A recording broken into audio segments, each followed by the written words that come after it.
The vast darkness of space stretched endlessly, broken only by the soft blue glow of the Horizon's Promises navigation system.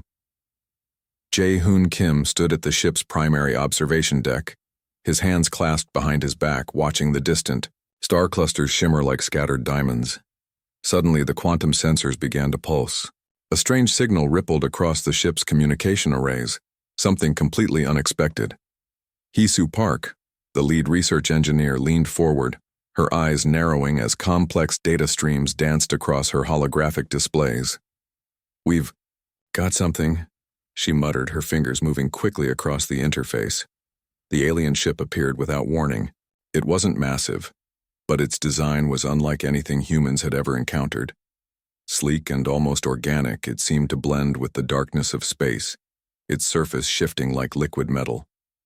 Nara, a young Krellian researcher observing from a secondary monitoring station, felt her heart race. Her species had traveled through space for thousands of years, but this moment felt different. The humans seemed calm, unnervingly calm. Jae-hoon approached the communication console. Most species would have powered up weapons or sent aggressive communication signals, but not humans. They waited, observed, analyzed. The alien ship pulsed with a series of light patterns. Most crews would have been confused, but Hee-soo was already translating. Her neural interface connected with the ship's advanced translation systems, breaking down complex light-based communication into readable text. "They're curious," she said quietly. "Not threatened." Nara watched in fascination. The human crew moved with a precision that seemed almost choreographed. No panic, no fear, just pure, calculated curiosity. Jae-hoon tapped a series of complex sequences on the communication panel. Instead of words, he sent mathematical patterns, a universal language of logic and understanding. The alien ship responded immediately, its surface rippling with acknowledgement.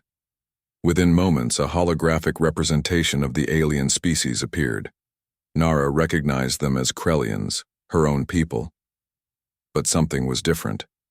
The projection showed confusion, wonder, almost fear. "Impossible," she whispered. The human crew wasn't just responding to the alien communication. They were engaging in a complex dance of information exchange that seemed to transcend traditional communication methods. Mathematical sequences, quantum entanglement principles, and complex genetic information patterns were being shared faster than most species could even comprehend. Hee-soo's neural implants were working overtime, processing information at speeds that would have overwhelmed any other known intelligent species. Her brain merged with the ship's computer systems, creating a hybrid intelligence that could interpret and respond to the alien signals almost instantaneously. Jae-hoon remained calm. His eyes reflected not just the holographic displays, but a deep understanding of what was happening. This wasn't just first contact. This was a moment of potential transformation. The alien ship's communication became more intense. Nara could see the Krellian researchers on their side becoming increasingly agitated. They were used to being the most advanced species in their known galaxy. But these humans, they were different. "They're studying us," Nara heard herself say, "just as much as we're studying them." A series of complex data exchanges continued. Mathematical equations danced between the two ships. Genetic information was shared.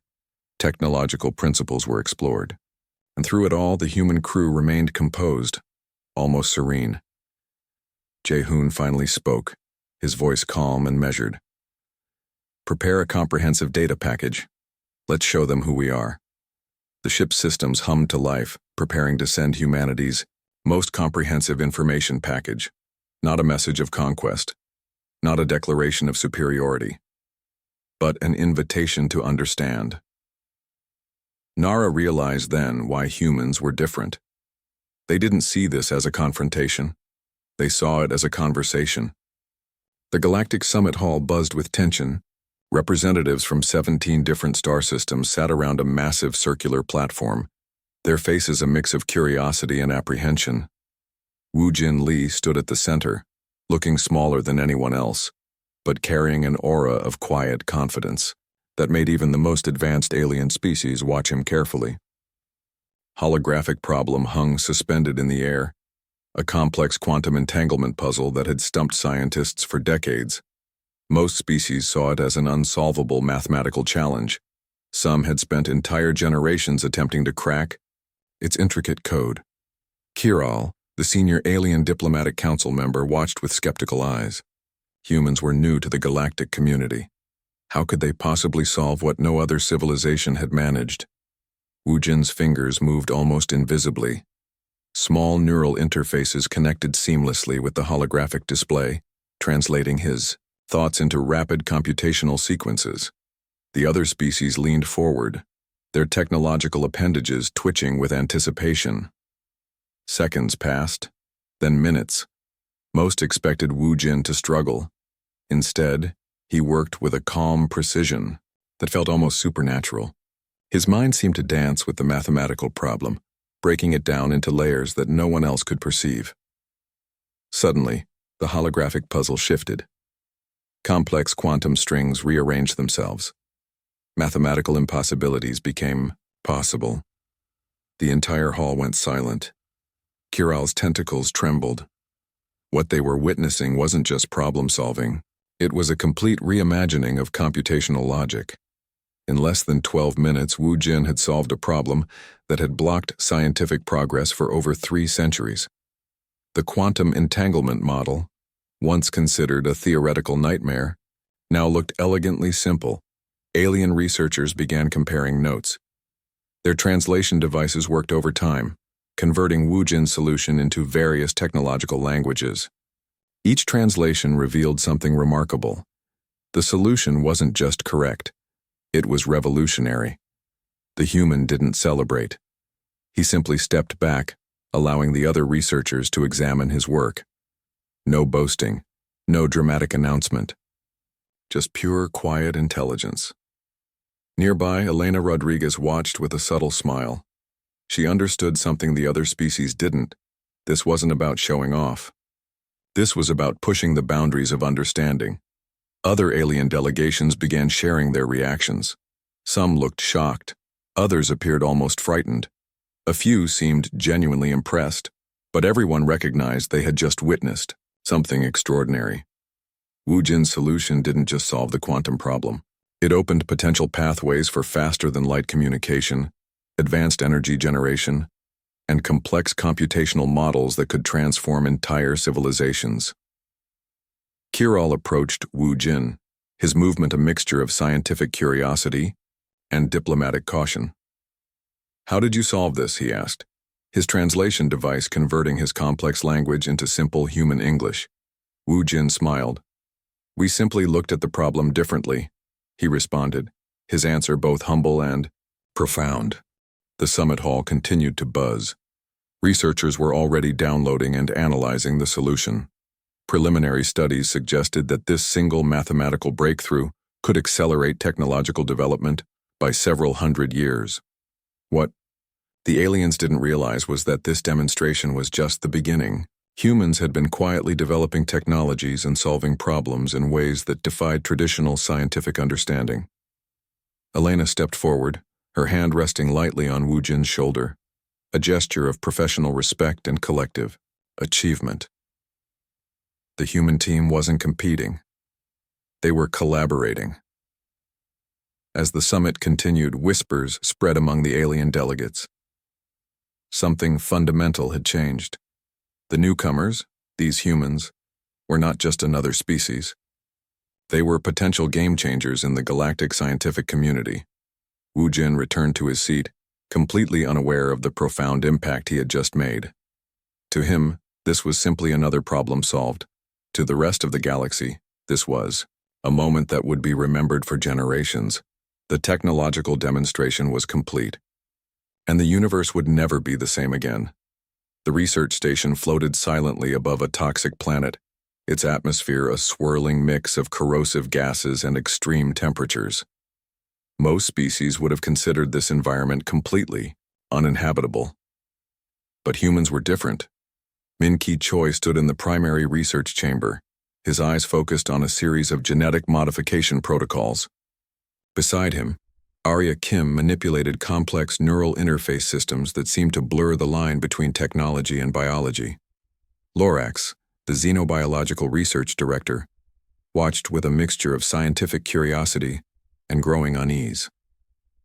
Humans were about to demonstrate something unprecedented: complete biological adaptation to an extreme environment.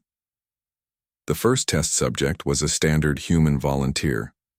No special equipment, no protective suits, just a person standing in a chamber that simulated the planet's impossible conditions. Arya's neural interfaces began their work. Genetic markers shifted. Cellular structures started to reconfigure. What would have killed any other known species became something entirely different in human hands. Minutes passed. The chamber's environment became increasingly hostile. Temperatures dropped to -200 degrees. Atmospheric pressure increased to crushing levels. Chemical compositions became so toxic that they would dissolve most organic matter instantly, but the human volunteer remained perfectly calm. Microscopic changes happened rapidly. Cellular structures adapted. DNA rewrote itself. The human body wasn't just surviving, it was transforming. Specialized protein chains developed. Cellular membranes became ultra-resistant. Metabolic processes adjusted to extract energy from the most impossible conditions. Lorax's monitoring equipment went crazy. The readings were beyond anything in galactic scientific records. This wasn't just survival. This was complete environmental mastery. After 2 hours, the human stepped out of the chamber, not just alive, looking completely normal. No signs of stress, no damage, as if he had just taken a casual walk. Minky made some quick notes. "Adaptation complete," he said simply, as if describing a routine experiment. The alien researchers couldn't believe their eyes. Most species required generations of specialized evolution to survive such conditions. Humans were doing it in hours, deliberately, scientifically. Arya's neural interfaces continued collecting data. Each moment revealed something more extraordinary. The human body wasn't just adapting, it was learning, storing information about environmental challenges at a cellular level. "Remarkable," Lorax whispered, his translation device converting his complex alien language into simple human words. More tests followed. Radiation environments, extreme pressure zones, environments with minimal oxygen. Conditions that would obliterate most known life forms became nothing more than interesting scientific challenges for humans. The volunteer, whose name was simply marked as Park in the research logs, showed no signs of stress. His body had completely transformed, then returned to its original state. As if changing biological structures was as simple as changing clothes. Minky explained it in the simplest terms. "Humans are not fixed," he told the alien researchers. "We are potential, always changing, always adapting." Arya's systems continued, recording. Each adaptation became a new piece of scientific knowledge, not just for humans but for potential application across multiple species and environments. The research station felt different now. What had started as a simple experiment had become something much more profound, a demonstration of biological potential that challenged everything known about life and adaptation. Lorax reviewed the data streams. Each moment revealed something more extraordinary. Humans weren't just studying biological adaptation, they were rewriting the fundamental understanding of what was possible. The volunteer, Park, simply sat quietly, drinking water as if he had just completed a routine exercise. No excitement, no drama, just calm scientific achievement. As the experiments concluded, the alien researchers realized something important. Humans were not just another species, they were something entirely different. A form of life that saw biological limitations as nothing more than temporary challenges. 3 alien civilizations stood on the brink of total ecological collapse. Their home planets were dying, resources depleted, environments devastated, populations facing extinction. Most galactic species would have simply watched, offering minimal assistance or diplomatic condolences. Humans were different. Sung-Ho Park arrived with a team of environmental specialists. No weapons, no advanced military technology, just knowledge, compassion, and a deep understanding of ecological restoration. Yoona Kim led the primary research group. Her eyes scanned the dying landscapes, toxic wastelands that seemed beyond hope. Where other species saw destruction, she saw potential. The first planet was a toxic nightmare. Industrial waste covered entire continents. Radiation levels made the environment completely uninhabitable. The local alien species had already lost hope. But hope wasn't something humans gave up easily. Yoona's team began their work quietly. No dramatic announcements, no promises of instant miracles, just systematic, careful environmental reconstruction. They started with the smallest elements, microscopic organisms that could begin cleaning the toxic soil. Specialized biorestoration, drones moved across the landscape. These weren't typical machines. They were living systems that could adapt, learn, and rebuild entire ecological networks. Zendrix, the intergalactic peace coordinator, watched in complete amazement. Humans weren't just offering a solution. They were participating in the planet's healing. Within weeks, the first signs of life appeared. Small plants began growing in areas that had been dead for centuries. Microscopic ecosystems started rebuilding themselves. The toxic landscape began to transform. The local alien population watched in disbelief. Their scientists had tried everything. Massive technological interventions, complex chemical treatments. Nothing had worked. Sung-Ho explained their approach, in the simplest terms. "We don't fix environments," he told the alien leaders. "We help them heal themselves." Each planet received a customized restoration plan. No single solution worked for everything. The humans understood that each ecosystem was unique. Each environment had its own complex balance. On the second planet, they introduced specialized microorganisms that could eat industrial waste. These tiny life forms weren't just cleaning. They were transforming toxic materials into useful resources. The third planet required a more complex approach. Entire atmospheric systems needed reconstruction. Humans worked alongside local species, teaching them how to understand their own environment. Yoona's team didn't just bring technology, they brought knowledge, training, a complete understanding of ecological systems that went beyond simple restoration.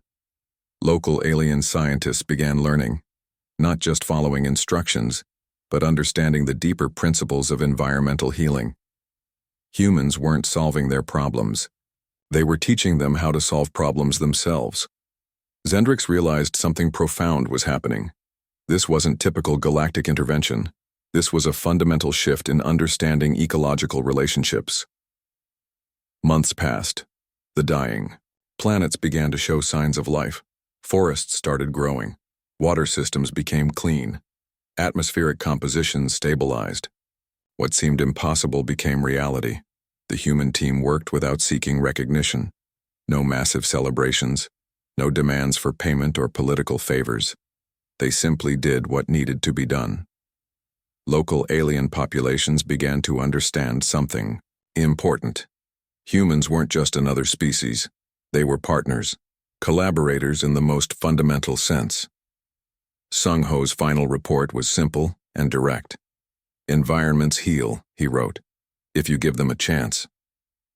As the human team prepared to leave, something extraordinary happened. The local alien species didn't just thank them. They wanted to learn, to understand, to continue the work themselves. Yoona smiled. This was the real victory.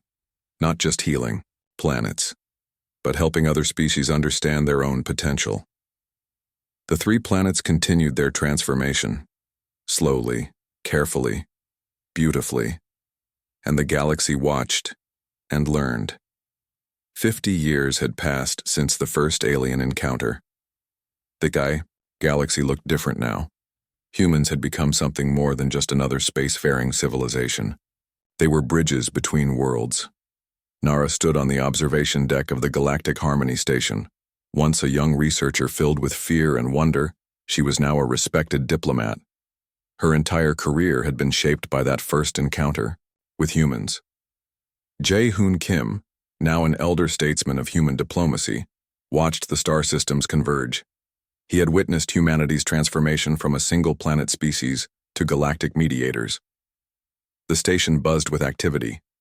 Representatives from over 100 different species worked together, something unimaginable just decades earlier. Humans had shown them how to collaborate, not just coexist. A young alien approached Nara. "Tell me about the humans," he requested. His eyes bright with curiosity. Nara smiled. She remembered her childhood observation. Humans are like gods. Now she understood what that truly meant. Humans hadn't conquered the galaxy through military might. They had transformed it through understanding. Their ability to adapt, to empathize, to solve complex problems had changed everything. Technological exchanges happened constantly. But it wasn't about superiority. It was about shared growth. Humans shared knowledge without demanding control. They lifted other species up instead of pushing them down.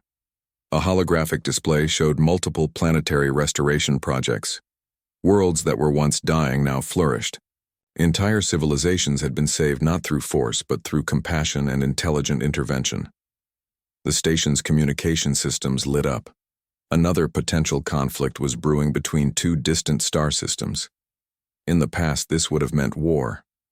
Now it meant diplomatic negotiation. Jae-hoon's team prepared their approach. No weapons, no threats, just understanding and creative problem-solving. Nara watched them work. Their process was almost magical. They didn't see problems as challenges to be defeated. They saw them as opportunities to create better understanding. The young alien listened intently as Nara explained humanity's journey. How they transformed from a species fighting among themselves to becoming galactic peacekeepers. They realized, Nara said, that true strength isn't about winning. It's about helping everyone grow. Quantum communication networks, developed by human scientists, now connected thousands of civilizations. Information flowed freely. Knowledge was shared instantly. Barriers that once seemed impossible to cross had simply disappeared. Genetic research had advanced to the point where species could understand each other at a fundamental biological level, not to control but to comprehend. Jae-hoon approached Nara. His movements were slow, but his eyes still held that same spark of curiosity that had defined human exploration. "We're not done," he said simply. "There's always more to learn." The station continued its silent orbit. Countless species worked together, shared knowledge, solved problems. What once seemed like science fiction had become everyday reality. Nara looked at the young alien. "Humans aren't gods," she explained. "They just understood something important. Every species has potential. You just need to believe in it." The holographic displays showed continuous progress, planetary healing, technological exchanges, cultural understanding, a galaxy that was continuously improving. Jae-hoon watched the stars. Humanity's greatest achievement wasn't technological. It was understanding that true progress means lifting everyone up. The station's systems hummed. Another day of collaboration began. Another opportunity to prove that different doesn't mean divided. Nara remembered her childhood wonder. The scared young researcher who didn't understand humans. Now she knew their secret. They weren't superhuman. They were simply human. Curious. Compassionate. Always learning. The galaxy continued to spin, and humanity continued to transform it. Not through conquest, but through understanding.